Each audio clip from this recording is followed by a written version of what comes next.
Wie ist Blade? Stark und teuer. Wie schon immer in der Geschichte von Flyff. Der stärkste und der teuerste. Das war noch nie anders. Also es war noch nie so, dass Blade nicht der stärkste war und noch nie so, dass Blade nicht der teuerste war.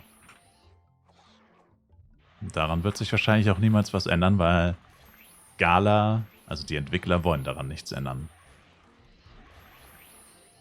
Ich meine, grundsätzlich hat damit eigentlich auch keiner wirklich ein Problem, glaube ich, dass Blade der stärkste ist. Vielmehr ist es die Tatsache, dass die anderen zu schwach sind. Das ist eigentlich das größere Problem. Sagt ja keiner, dass... Oder, hey, habe ich jetzt zumindest noch nie gehört. Oder nicht wirklich, dass das ein Argument ist, dass Leute sagen, dass Blade nicht der Stärkste sein soll. Es ist einfach nur so, dass er zu stark ist. Und, oder die anderen zu schwach, ja. Gut, Betrachtungsweise, I guess. Man wäre schon komisch, wenn du dich in Flyff einloggst und alle sagen dir plötzlich, Schwert- und Schildknight ist die stärkste Klasse im Spiel.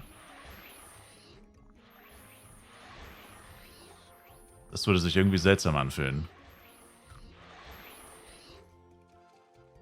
Aber wenn man sich die Damage-Werte anguckt, dann ist es halt so, dass manche Klassen gefühlt halt einfach zu wenig Schaden machen. Weil nur weil sie nicht Blades sind oder nur weil sie nicht den höchsten Schaden machen, heißt es ja nicht, dass sie gar keinen Schaden machen sollen. Aber bei manchen fühlt es sich halt so an, dass es schon fast sinnlos ist, die überhaupt zu spielen. Jester wäre da so ein Beispiel. Oder auch, naja gut, Bildposter und Knight gehen. Aber es ist halt schon irgendwie ein bisschen unfair. Ich finde halt eigentlich grundsätzlich sollte jede Klasse mehr oder weniger das Gleiche können. Also vom Potenzial her. Also natürlich nicht genau die gleichen Fähigkeiten und so haben, sonst wäre es ja langweilig. Aber vom Ding her sollte jede Klasse ungefähr das gleiche Kit haben. Und dann sollte halt jede Klasse irgendwo eine Spezialisierung haben. Aber das haben sie irgendwie nicht richtig hinbekommen.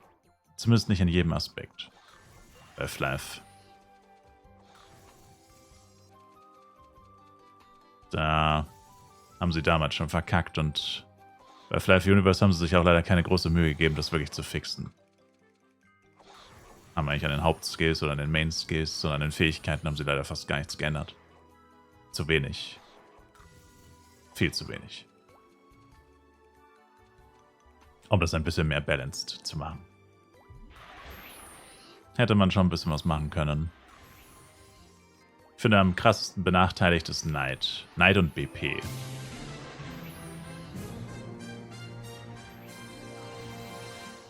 Knight und BP hauptsächlich deswegen, weil sie die einzigen Klassen sind, die absolut keinen Movement-Skill haben. Kein Geschwindigkeitsboost, kein Blinkpool-Rending-Entry. Das wäre jetzt zum Beispiel eine Sache, das sollte eigentlich jede Klasse haben. Jede Klasse sollte eigentlich einen Skill haben, der ihr irgendwie in Situationen, wo man schnell ausweichen muss oder schnell wegrennen muss, helfen kann. Und dass es zwei Klassen gibt, die das gar nicht haben zum Beispiel. Ist nicht wirklich balanced, wenn alle anderen es haben. Ja gut, Ringmaster, I guess, hat es technisch gesehen auch nicht, aber dafür hat Ringmaster sowas wie Barrier.